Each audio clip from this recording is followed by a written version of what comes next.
All right, so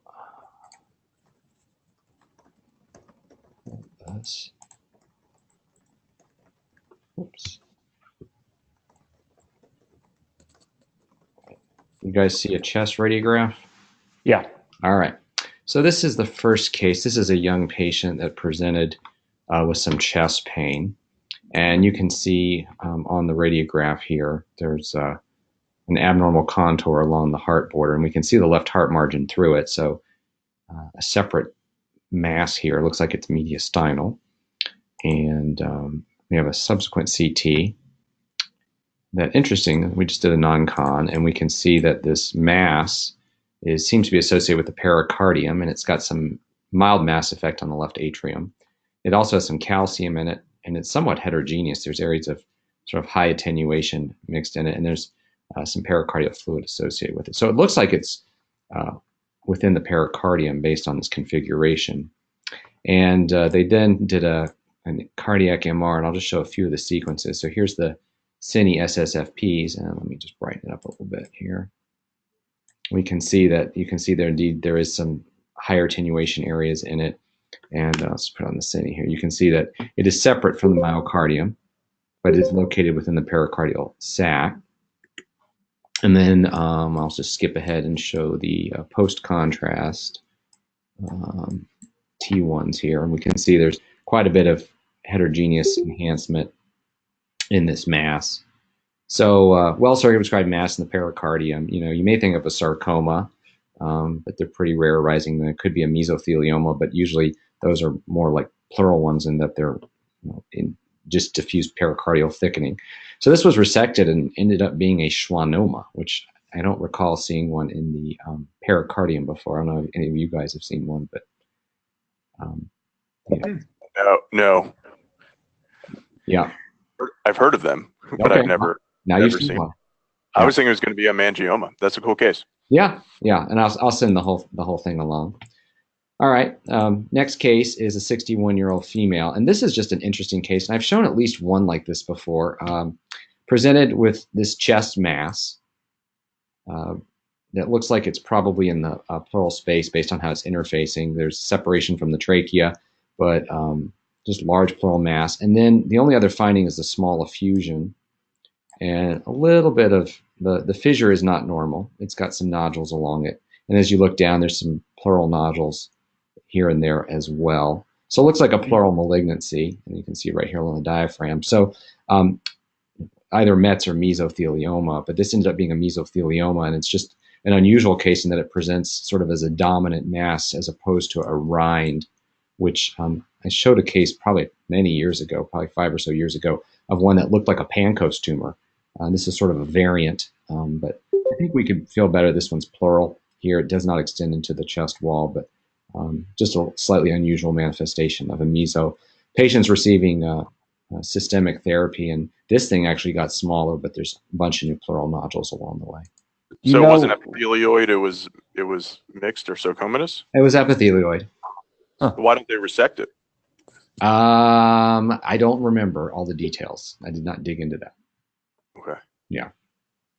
So what's the implication of that, Seth? That you don't resect epithelioid mesotheliomas? No, you do resect epithelioid. So I mean, Maryland, before I left, we got this guy from Penn who was all he did was mesos, which made our lives miserable. But having to read all these meso cases. But if it was the main indicator for resection or not resection was if it's epithelioid or not. So mixed and sarcomatoid he wouldn't touch because of all the data.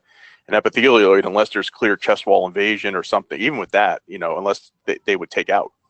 And the survival is pretty good. So that's why I was asking, because usually the ones I've seen that have been more ball-like were mostly epithelioid.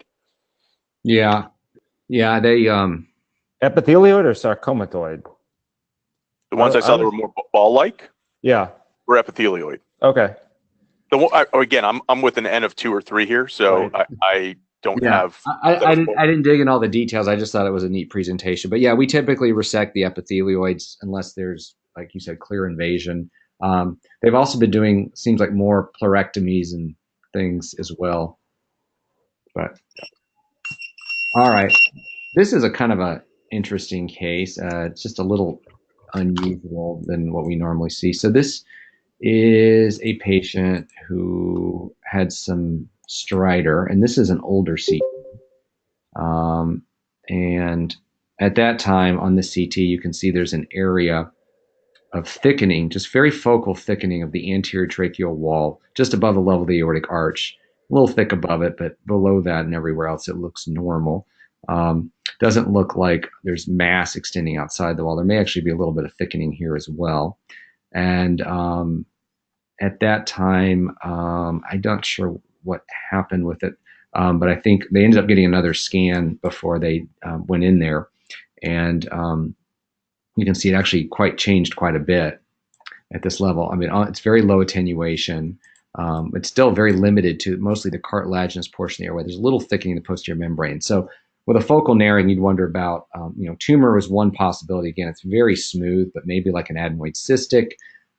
But even those are usually some irregularity to it. The other thing would be trauma or instrumentation. It turns out this patient actually had been intubated previously, not for any prolonged period of time, but presumably, and this was elsewhere, either the cuff was not properly inflated and the position was off, because this is lower than you typically see. It's usually in the subglottic region, and this is pretty far, usually about here, and this one's pretty far down. But I do have some bronch pictures, and you can just see how tight this was there. And you see there's no mass. It's just you can see the fibers sort of all pulling into this little knot here. So typically a scar, but there's not any real inflammation anywhere else around it. So they treated this. They lasered this and were able to open it all back up. But it's nice to have the correlation there. So just a lower than normal tracheal stenosis from intubation. I don't have a radiograph, unfortunately. Now, this is the case I sent you guys. Catherine Olson had sent me as a consult from Colorado of a patient that had these funny cystic spaces in the lungs. These are the lung reconstructions. And I'll show the thinner cuts. But you can see there's these little high attenuation dots or blips inside these spaces. And it goes all the way down to the bottom. And the question was, is this just a variant of emphysema, or is this truly cystic? There's a few, sorry, some of the images are just are corrupted somewhat, but there we go. A variant of emphysema, or is this truly cystic lung disease? And when I asked you guys over email, I got half and half answers. David's the only one who hasn't weighed in yet, so he's the tiebreaker. I thought about LIP with some protein deposition, but usually I don't see the nodules inside the cystic spaces, and I wonder if some of those were little arteries. Unfortunately, this is a contrasted study, so it's unclear if, let me skip ahead, if those are vessels inside these cystic spaces or if it's truly a soft, some kind of nodule. Now, some of them, I will admit, look perivascular. They're pretty round, and they do have a diffuse distribution. So I think it's hard to decide either way. I don't know. So if anybody wants to comment. I thought most of the bright things were vessels, because as you scrolled through them, even some of the larger ones, they seem to branch. They didn't really seem to be round calcifications. So yeah, like this one right here, you see a little vessel coming up to it, and then you see this. There's this little dot, and then it branches right here. Yeah. If you put a cursor on the dot, you're going to get ounce-full units up to 400 plus ounce-full units. Mm-hmm. And there's a large, in the anterior and lateral left lower lobe is a larger calcification or ossification. Yeah, and why would they locally dilate if they were vessels? Why would they just be discretely dilated in these spaces? I don't know. She has massive PE. No, I don't know. She does have massive PE. I wonder if there's any. Yeah, that's what the stuff. This is all hemorrhage related to PE. I didn't show that part, but yeah, there's PE here too. I don't know. I don't know. I just was thinking an uncommon appearance of a common thing versus, but it could be. Did you get any history from? No, I didn't get a lot of information at the time because I don't think she was privy to much information. I'll see if I can get some follow up. Yeah. It's just interesting. I have seen some cystic emphysema cases, but I don't recall seeing much in the middle of the spaces other than the central. I mean, clearly that's a vessel in here. Yeah. You can follow some of these in, but I've seen that in LIP too, where there are vessels inside the cyst as well as next to the cyst. But it's a classic part of emphysema versus cyst to be able to see residual tissue strands in the lucency and to see vessels, surviving vessels. So I think we have surviving vessels here a lot, and I think that makes this more likely to be emphysema. Well, we may never know, but I did tell her I would show you guys and see what you thought, and so I will let her know we're sort of split and uncertain. And if we get some follow-up, I will definitely bring the case back. Okay, well, it hasn't been a particularly exciting week, so that's all I have this week. Who would like to go next? I got some cases. All right.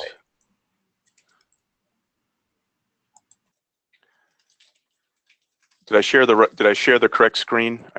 Don't know. I see your work list. Awesome. Yeah, work list. So let me just do this by. Let me just pull all these up once. So this is a patient who came in. So she has 3 studies, and it's just interesting to see this progression. And I can't remember if I showed this before. I don't think I did, but this is a patient who had let's go over here to the first study.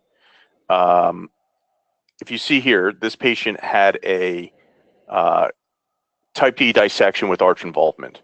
So on the very bottom image, there is a type B dissection which extends to involve, let's see if I can open this up in 3D, extends to involve, maybe not, the system sucks. Anyways, tends to involve does involve the arch. Doesn't extend to the ascending aorta. There's some fluid there, but not real clear involvement of the ascending. Some fluid in the superior aortic recess. Anyways, so they watched her, and then she came back with this study on the very top, where you can see that a lot of the hemorrhage, or this presumably hemorrhage or thrombosis in the fallen lumen has resolved, but we see this now development of this outpouching, which is somewhere in the spectrum of a extremely large penetrating ulcer, or somewhere in the pseudoaneurysm kind of spectrum, this kind of necked large outpouching. And for some reason, I'm not sure why, but this wasn't acted upon. Again, you can see that there's still no involvement of the ascending aorta. And then a few weeks later, months later, she progressed to a type A dissection. And they then took her to surgery and found, called this a very large penetrating ulcer. So it's just an interesting progression from a type B with arch involvement to a basically very large ulcer, and then to a type A. So it's just an interesting case. Oh. And let's see, can't remember what case this was, but let's pull it up. All the ones didn't come over. Let's see. So this is 617. Oh, this is here. So let's do this. So this is a guy with bacteremia. Oh, here we go. So this is 6'8".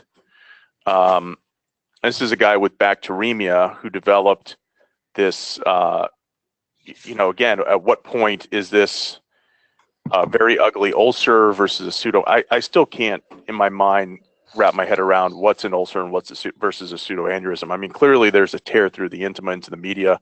The question is this contained by just surrounding scarring, or is this through the entire wall? I don't know how you really tell. A lot of inflammatory change around it. He did have bacteremia. For some reason, they treated the bacteremia, but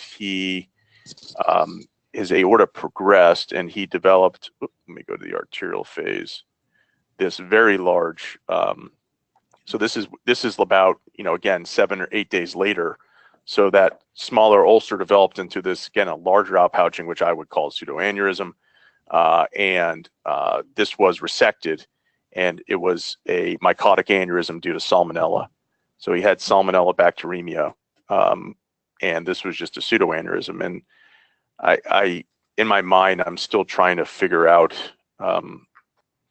at what point do you call an ulcer a pseudoaneurysm or vice versa, and does it really matter? And think it does. I think people think of ulcers as they're operative, but not as dangerous or potentially impending as, or ominous appearing as a, if I say there's a pseudoaneurysm. But again, you can see this irregular outpouching, and then and on the delayed phase, it's actually very nice. There's one of these has a delayed phase where you can see the amount of inflammation and the enhancement of the, whatever it is, the scar, or whatever is containing the, so here you can see there's just all this tissue around here, some of it with enhancing margins. Anyways, I thought that we're not allowed to say mycotic aneurysm anymore. Is that out? Oh, really? I just called it I never say mycotic aneurysm. Okay. I just call it a pseudoaneurysm, because are we allowed to say mycotic aneurysm, or is that frowned on? Well, I think it's contradictory, because it's a mycotic pseudoaneurysm. Yeah. So if I think it's infectious, I'll say mycotic pseudoaneurysm. Or if I have a history of someone who's got is septic, I will say, pseudoaneurysm, mycotic pseudoaneurysm.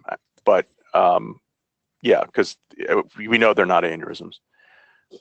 Yeah, so that's an interesting case. And then, so this case raises the interesting point that the term mycotic aneurysm, which may be wrong, it should be pseudoaneurysm, it sounds. Yes. Describes the shape of it, not the fact that it has to do with fungus. But it looks like a mushroom, and your case really does look like a mushroom. It's got a narrow stalk, and then it sort of flares out above that. So is that why they call it that? Because of the appearance? Because of the gross shape of the lesion. So oh, I didn't know that. Yeah. Okay. I think, Seth, to your point, though, one of my interventional attendings always said that the pseudoaneurysm is anything with less than all three parts of the wall. It's essentially, so I think by definition, penetrating ulcers are also types of pseudoaneurysm. Yes. So right, yeah. and right, and I just run these circles in my head, and I start talking, and I stop just speaking gibberish, because in my mind, the classical thinking of a pseudoaneurysm is that it has to disrupt through the media and be contained by either scar tissue or a small amount of adventitia. But if it's into the media and it's localized, is that still, and I'm sure this one is through and through, but at what point, I don't know, at what point does this, an ulcer that just extends into the media, is that still a pseudoaneurysm? And I think it is. I think it's somewhere on that spectrum, but I find the lexicon very confusing in many instances. Agreed. And then, Is this a romaine lettuce associated? No, I don't think it was. I'm not sure what the etiology of his salmonella was, but that's why I only eat meat. I prefer E. coli septicemia to salmonella.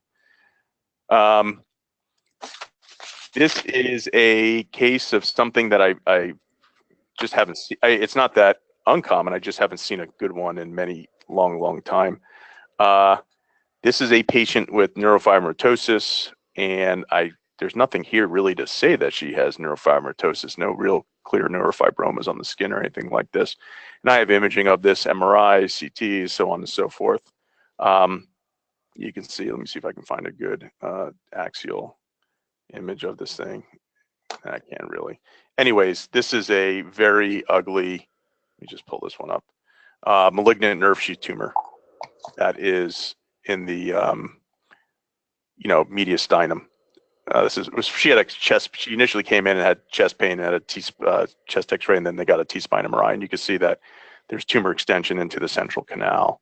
But the impressive thing really is the kind of the CT appearance of this mass. I just haven't really seen one before in a long time. So did she have hoarseness too? On that top image you showed, it looked like the left vocal fold was deviated right there. Oh, you know what? She probably does. I mean, I imagine that the phrenic nerve is in the current laryngeal nerve is not doing too well given its expected location. But yeah, just a very, it's a good question. I'll have to look up her history more and see if she does. She should. I mean, given you're right, you're 100% right on that. But anyways, those are what I have. All right. Thank you, Seth. Thank All you. righty, who's going to go next? I can show one case. All right. I'm going to step away in a few minutes for a meeting, so Travis will take over. So I will talk to the rest of you later, but thanks. Thank you. So here's a person who came to our bone clinic with shoulder pain. And I think we have a good explanation.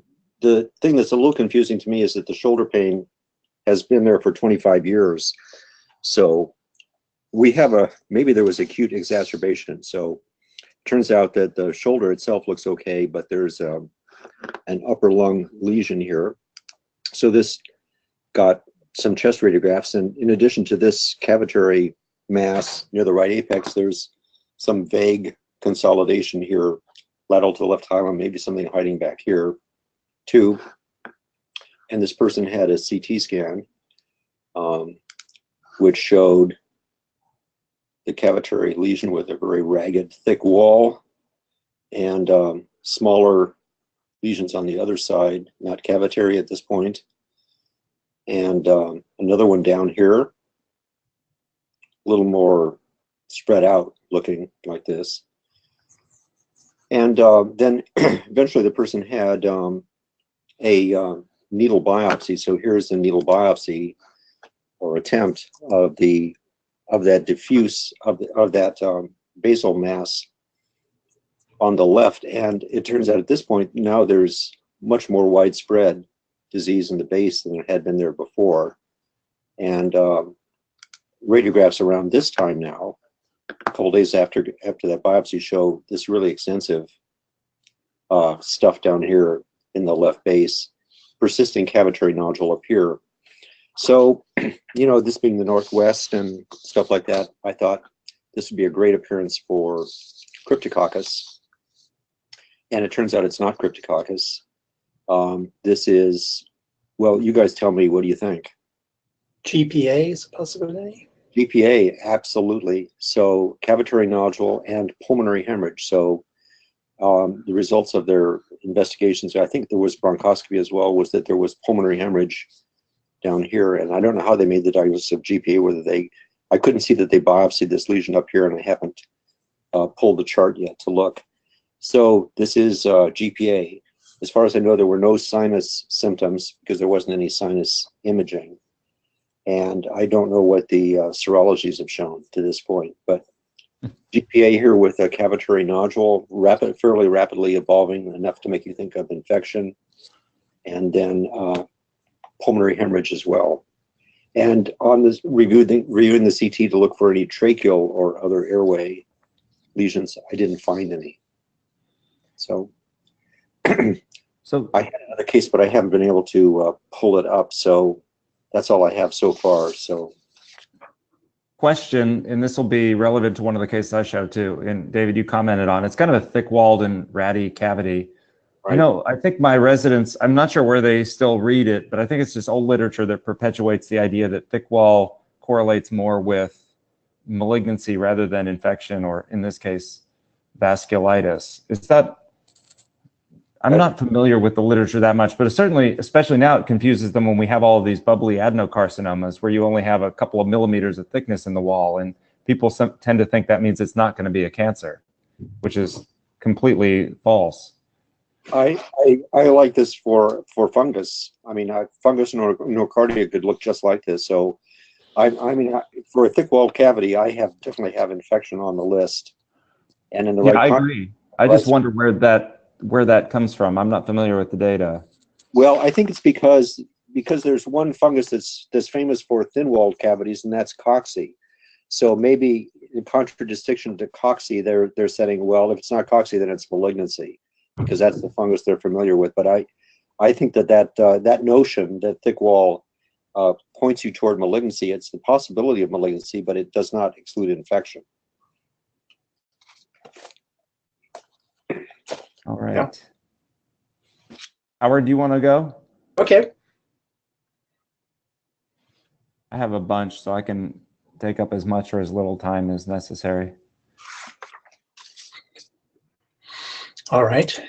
This is an interesting case. as we are wont to do sometimes, we'll show a case and ask folks to try to find the abnormality.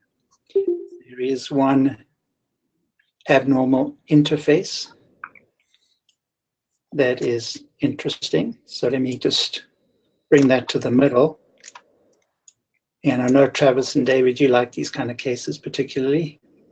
Travis? Yeah. Right in that AP window area, Right.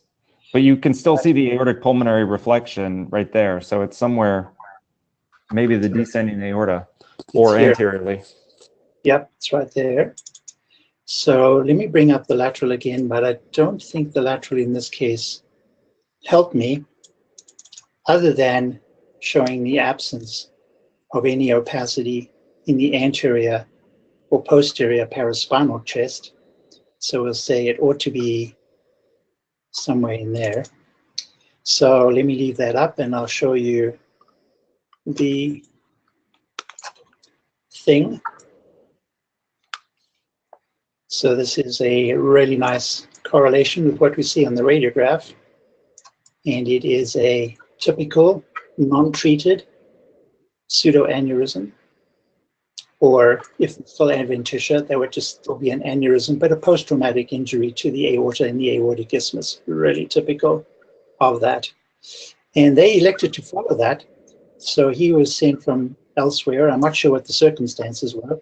So the image that I saw the other day is this one. And here I just have the coronal for some reason to show you. And that's the item that produces that interface. This is not increased in size, and they've elected to just continue to follow it. But the findings I consider very typical of an untreated, unstented, untreated traumatic injury to the aorta. And there is a history of trauma back in 2016 or so. So a nice case. Yeah, no rib fractures, though, to give you a clue on the radiograph itself. No. Ah.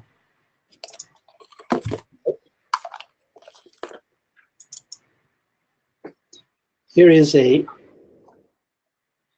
really interesting case. Thanks to Leif for showing me this one. So let me first show you, the lung windows here, and that's not what I want to do. Findings are present here, very typical of septic embolism. That's easy. He has a tricuspid valve. There is a history of endocarditis and treated with a valve. And I will show you now. It's funny why I hit 4 and that starts scrolling like that. That shouldn't happen. Let me try something else. Okay. That in relation to this prosthetic tricuspid valve, they are on the atrial side, large vegetations. So right there. And for this image, Leif made these really nice images. So on this side, on the ventricular side, it looks okay. Then we get into the valve, and as soon as we pass through the valve to the atrial side, right there we have the large vegetations right here corresponding with that. So here's another interesting finding. We go to the lungs, and we'll see there are emboli. But in this context, in multiple locations, they are certainly consistent with embolization of the vegetations of that tricuspid valve. And then here is an interesting finding. And that is in one place here, there is a little bit of air. So I don't know what to make of that. Leif and I talked about it. And we kind of speculate that, is there an embolized vegetation that just happened to trap some air that was administered at some point intravenously with medication or something? It's a very small amount of air. It's seemingly right in the middle of that filling defect, that presumed embolized vegetation. But beyond that, we don't know what to make of that. I've not seen that before, I don't think. I've seen an infected large embolus in the IVC in a drug abuser, but I don't know what to make of it in this particular person. but it's certainly an interesting finding right there. Anyone seen that before? Any particular thoughts? It's of no particular consequence, I don't think, but an interesting finding right there. No. There wasn't air anteriorly in the right ventricle or in the anterior aspect of the main pulmonary artery or anything like that to indicate injected air. You know, if at the most there might be a little streak or so from there, but clear-cut evidence of air injected at the time of this exam, right ventricle, right atrium, atrial appendage. It could be a little streak artifact from a little air there. No, I don't know. I don't know. So we'll never know, I'm sure, but it's an interesting finding. I don't know what they're going to do with this individual that's still abusing drugs. All right, let's go to this one.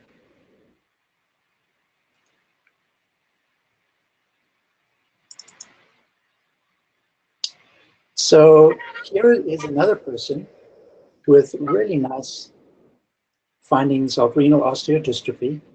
I'll just give you the context. This person has chronic renal failure. He's young, but he has Alport syndrome.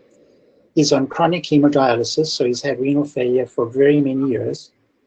He has developed renal osteodystrophy in the usual places related to the clavicles, and there are also brown tumors in different locations. And he has a rugged jersey type spine. But what I want to show you is, I'm going to bring up the CT from 2015 and a recent one here alongside it. And when that comes up,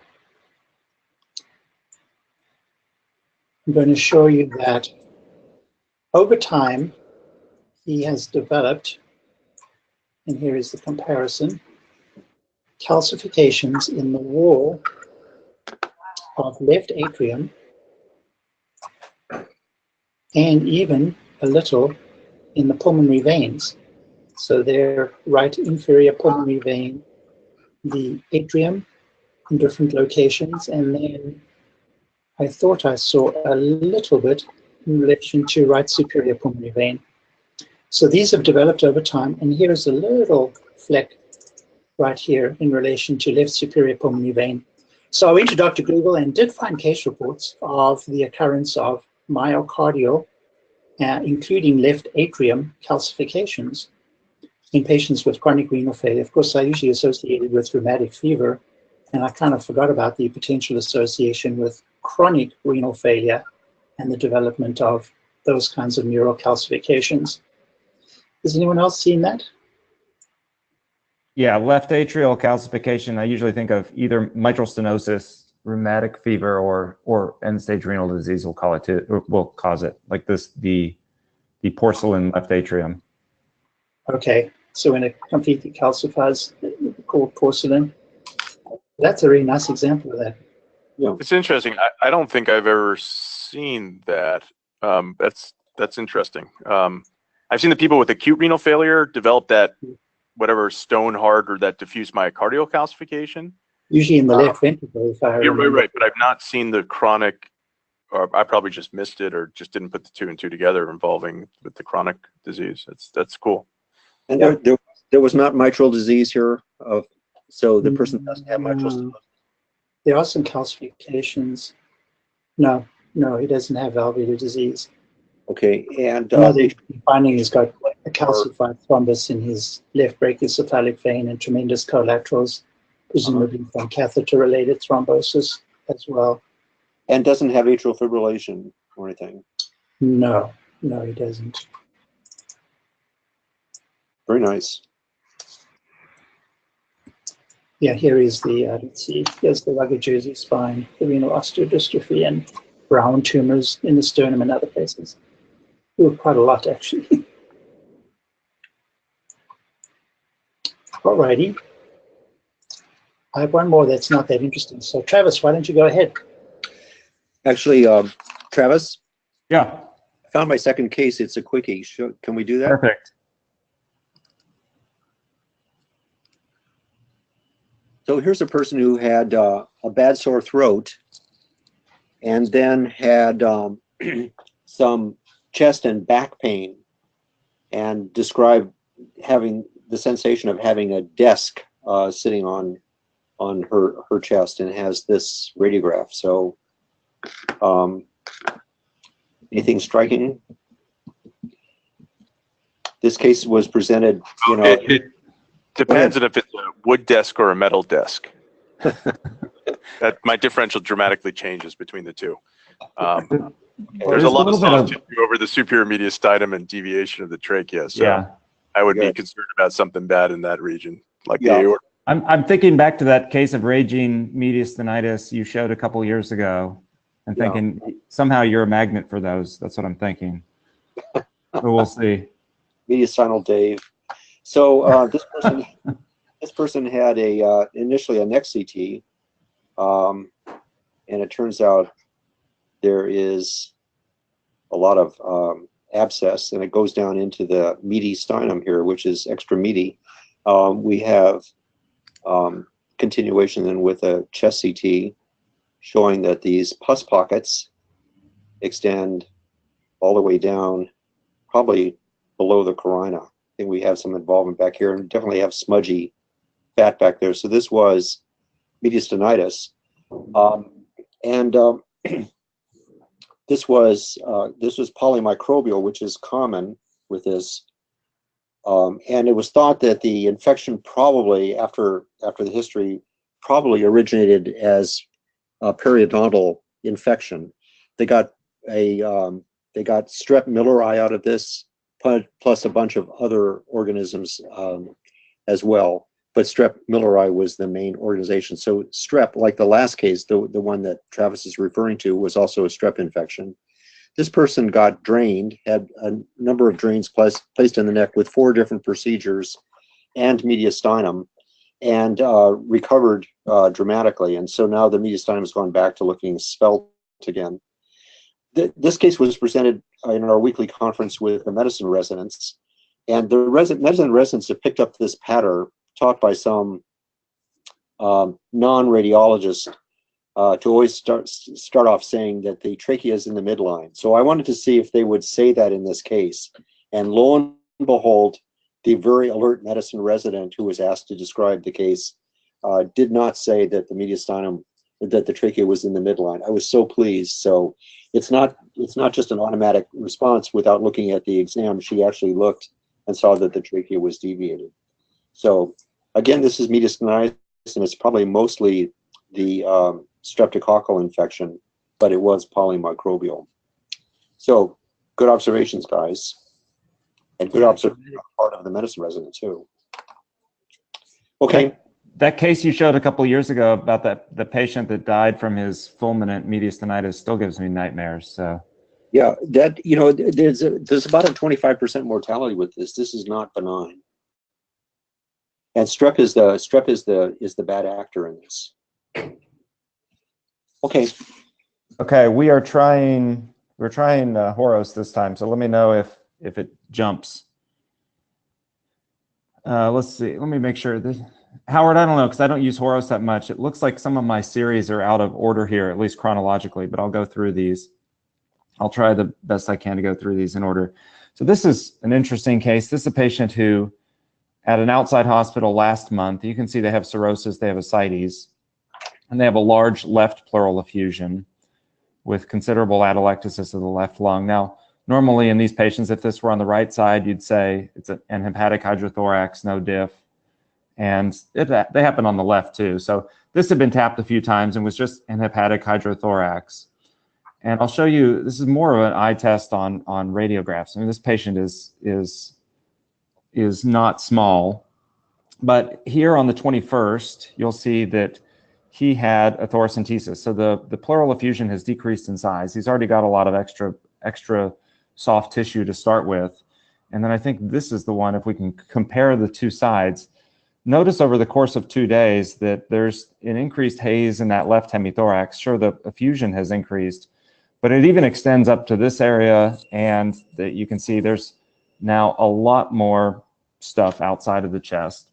We had This was after the thoracentesis. He had a rapidly expanding chest wall, and there was some ecchymosis there. So he came in and he got a CT here, and you will see that he has the effusion, and now he has this enormous left chest wall hematoma. And right here, you can see there's a little area of higher attenuation, and we did a delay on this as well. And my colleague Kim astutely picked this up, and you can see it's interesting on the delayed, there's more attenuation in this thing than in the arterial phase, but certainly worried about extravasation, and this looks like extravasation of contrast. And it's hard to know based on this alone if it's arterial or venous. Thought it might be arterial, and you can see that on the, I have the angiogram, which is one of the reasons I like to show this, or that I wanted to show this. This is a selective intercostal artery angiography, and you can see that you see instantly this little pool right here that fills up, and then a few seconds later, then it starts to, it's like it's a branch of the intercostal that is bleeding like crazy.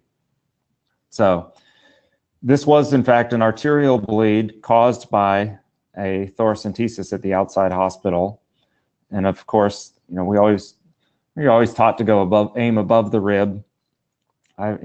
We try to do that with rib lung biopsies too, just in theory to avoid these vessels. But this one, they were able to put some microcoils in it and seal off the bleeding. But it was a huge iatrogenic chest wall hematoma. So it bled out rather than bleeding into the pleural space in this case. Very interesting. All right, here, since we're on the, let me go to this one right here, since this is the case I was referring to. So this is a patient who, I'll show you two radiographs.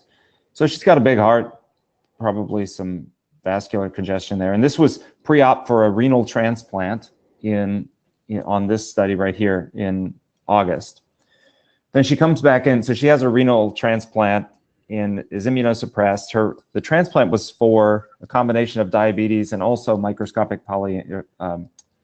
some sort of microscopic polyangiitis or something. I don't think it was GPA. It was some other ANCA disease affecting her kidneys. But then she comes in with pleuritic chest pain and has this. She has a low-grade fever. They do and you can see that there's this cavity, and it's just inferior to the right hilum. And let's see if I can get a lateral here as well and just show you where this is. And it was totally new, and you can see it's posteriorly here. And if I zoom in, may even be able to wonder, this looks like it may be a little air fluid level. It could just be the ribs and the facets, but I think it is a straight line air fluid level in this thing. So they hit her with a bunch of antibiotics. Her blood was positive for E. coli, didn't really get any better, and you'll see on the CT that they subsequently did. They did a bronch that you can see this is a pretty thick-walled cavity as well. She also has a bunch of smaller nodules too, which was kind of interesting. You can see she's breathing through this study, but tiny little nodules in the other lung. The bronch was negative, didn't grow anything, and we actually did a CT-guided biopsy of this that you can see there. And does anybody want to guess what this was? Cardiac. That's a good thought, and that's one of the things we were thinking. But this actually turned out to be mucor. And so, and we've been biopsying a lot of these, mostly in neutropenic patients, but she was immunosuppressed enough. And our yield is around 35% or so for growing something. And in this case, it made a significant difference because they went in and did a lobectomy. So we got mucor, and then when they did the lobectomy, they got mucor as well. I don't know if the tiny little nodules, if those were additional foci of fungus, or if that was some other coexisting infection. They didn't really comment on that in the path. But David, that was why I was, with your comment, it looks like about the same thickness cavity as the one you showed. And it's definitely a thick-walled cavity, and I don't know why my thing is scrolling through all these different series like that right now. But while Howard was showing the cases, I quickly tried to answer my own question. And I did I went back, this was the oldest paper I could find, so I think this may be where this whole wall thickness originated. This is from the 80s in AJR. And their conclusion was basically that thick-walled cavities tended to be more likely to be cancer. I think their conclusion, let's see, although occasional thin-walled cavitary neoplasms encountered, we believe the vast majority thickness of 4 millimeters or less will be benign. And then greater than 16 millimeters suggests a malignant cavity. So we're kind of in that gray zone. And there were a couple more, there was a more recent paper. This one actually compared lung cancers, adenocarcinoma, and of course they found a whole host of ones that had thinner walls. So I think the lower threshold of that, especially for a chronic cavity, as we know from multiple cases we've seen that look just like this, that adenocarcinomas can certainly be thin-walled as well. But there was a more recent paper here in clinical radiology where they thought that, you know, cutoffs of less than 7 millimeters or greater than 24 millimeters were indicative. But I don't know, I think they even made the cut, even though they said this is very specific, less than 7 millimeters for infection, they did make the caveat that thin-walled lung cancers are in there. So I don't know. I don't think we should use hard and fast rules. I think that's my point. Yeah. I think these papers are all highly dependent on the patient population that Absolutely. they had. There's a ton of, yeah. Right. And we have 6.9 millimeters, it's malignant, and at 7.1 millimeters, it's benign. right. That's Right. And Yeah, this this should be in its average wall thickness too, right? Yeah. Yeah. Oh, they did average wall thickness. No, I'm making that up, but like, That's what. yeah. That's a good paper. We should do a volumetric wall thickness and then compare that. You know. All right. yeah, the percent of the, right, the percent cavitation of a lesion. I mean, Yeah, the volumetric area, volume of cavity to air, and then we could yeah. do some Well, fancy the other stuff. thing that these cavities evolve, and you know, even cocci often evolves from a thicker cavity to a thin-walled cavity. So it probably depends on when you're sampling. Yeah. Well, in like that case of Mucor I just showed, I don't think that she just popped up with a cavity. I bet she had more of a bird's nest type appearance maybe Right. weeks before, and then just presented with the cavity. But well, here then is one to you know, counter the previous case. So this is a patient who he's pretty young. I think his age may be covered, or it's not included there. And this is a patient who had AML. Travis, we lost your sound. Still can't hear you. How about now? Can you hear me? Yes. Now we can. Okay. For some reason, my headphones weren't working.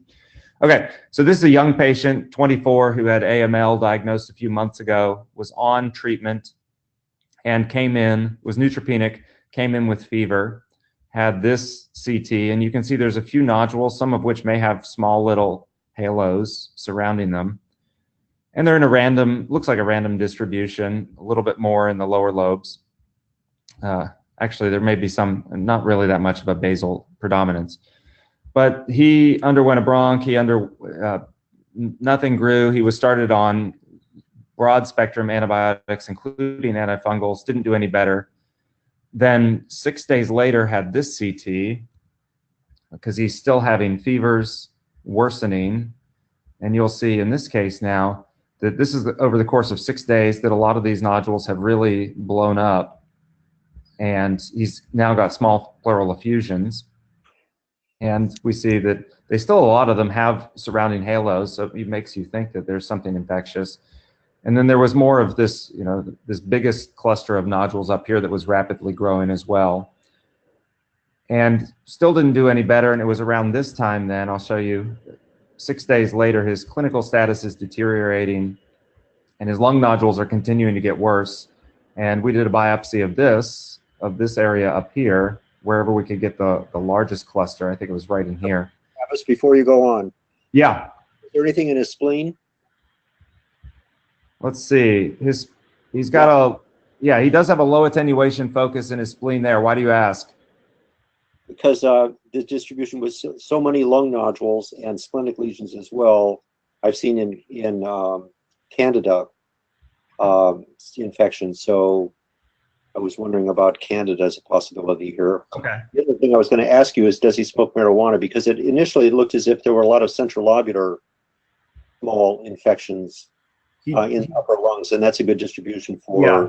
marijuana smoke. Sure. Use aspergillus. Not that I know of, but Yeah. we did a biopsy, and this all came back as AML in his lung. Really? Yeah, so he relapsed into his lung, and there's not a lot of literature on AML in the lungs, and I think more of the septal thickening and just more of an infiltrative appearance rather than discrete nodules. There's one paper where they report that you can see discrete nodules. I'm just curious, this is essentially, lymphatic spread of tumor like you would see with any other cancer, I guess. So I think it'd be interesting to know what sort of subtype he had. Was it a monocytic component? Because they used to talk about M4, Fab, M4, M5, and the ones that had a monocyte population were the ones that were likely to end up causing tumors in tissue, including lung nodules. Okay, I don't know, but I will look up and try and tell you, because I know that you've asked that question before on other leukemias and lymphomas in the lung. So, but this was his FNA of his lung, and it was all AML. There was no, and none of his cultures or his bronch have grown anything in terms of infection. So, Travis, can you show that one compared to number one, the first one? Sure. And let's look at the fissures some more. Can we potentially see a lot of nodules along the fissures, almost subpleural sarcoid-like? I think, is that interesting? Yeah, I mean there are more nodules everywhere, and I think whether you say yes, I think you're right here along the major fissure. I don't know if it random, but that's interesting, isn't it? Yeah, I think this is where we get to that overlap of random and perilymphatic in terms of our distribution of nodules. Yeah. But this was, and so he was restarted on some higher dose chemo with his. What's the time frame between the two? The first and the third. This was over 2 weeks. That's amazing. Days. Yeah, I mean that's the one. Like, I mean, for me, lymphoma and I guess leukemia now are the ones that really can blow up very quickly. But that's even for that, it's extremely quick. That's that's impressive. And okay, I'll finish with one more case. We'll do one cardiac case because this was an interesting one that I saw. Time's up. Yeah, right. We'll try not to have any technical difficulties here. So this is let's see, when was this? This is an older radiograph, but she came in and had a CT the other day. And a few findings here. Of course, I think one of the things that, a couple of my residents initially thought that this was just the aorta and too low. But of course, yes, it's too low. And when you start to see that the remainder of the pulmonary arteries all look big, and you can see how these kind of extend out from the hilum or they converge into the hilum. And plus, you have the bonus of having this right-sided opacity right here a little bit higher, that this is a right aortic arch. And this is just a huge main pulmonary artery and left pulmonary artery, as you'll see on the lateral view as well. And this is a patient who is, I don't have the age. I think she's in her 40s at least, from Mexico originally. And one other thing to point out on the lateral view, because I think this will come into play a little, is there's some posterior deviation of the trachea here. But it's an interesting congenital case because she never had any sort of medical care as a child, and you will see that she has a large VSD here, an overriding aorta. And so this is, you could say maybe it's TET, or in this case, it looks like it's more over the right ventricle. So it's been classified as a double outlet right ventricle, but this is an uncorrected double outlet right ventricle. And as you can see, she has pulmonary arterial hypertension, no surprise. She's also has known Eisenmenger physiology, and you can infer that a little as you have a little bit of higher density contrast moving from right to left across this large ventricular septal defect. But the interesting thing I wanted to show about this arch is because I was getting into the discussion with my resident about how you expect to see, a right arch with mirror image branching in patients with congenital heart disease. And she almost has a mirror image branch, except what you see that this peculiar branch right here is her left subclavian artery. And what's really interesting about this is just where it arises from the descending aorta, because it almost looks like it's coming off where you would expect the ductus to be. And so it's not your typical aberrant subclavian artery. And you can see this proximal portion looks like it's almost a little bit smaller caliber than the remainder of the vessel is. And so I was wondering if this could have been the remnant of a ductus or something that, you know, this patient almost ended up with an isolated left subclavian artery if this portion had become completely atretic. So I'm curious anybody else's thoughts on how you would classify this. Because it is kind of weird just where it comes off. It is strange. I don't know, to tell you the truth. I'm struggling with it. Yeah. The other thing I wanted to point out, which I think is kind of interesting too, is that she does have a little bit of pulmonary artery atherosclerotic calcification in a couple of arteries. And so, and again, sometimes this gets confused for pulmonary chronic embolus that calcifies. But of course, in a patient with a long-standing shunt, then you have to always think about just pulmonary arterial atherosclerosis, given the elevated pulmonary artery pressures for her entire life. And this reaffirms the old double outlet versus TET debate. But right. Yeah. You want to call this a pseudoaneurysm or an ulcer here? You know, I don't. Albert and I one time got into a 20-minute argument about what to call this. So, but what would you call this one? It's pretty much, it doesn't matter, but it's pretty close to a double outlet. Yeah. But it's basically a TET. The same. That's definitive. Okay. That's definitive. Good. Yeah. Could I ask you guys an unrelated question here? Have you ever seen the condition called monomac? MONOMAC? I'd never heard of it. I don't even know what that is. In what context? There was one on our bone marrow transplant service a couple of months ago. I'm trying to track it down. So is it an infection? Well, let me pull the case and I'll show it next week. All right. Interesting. Okay. All right. Thanks, guys. That's it. Thanks, everyone. Great case. Bye.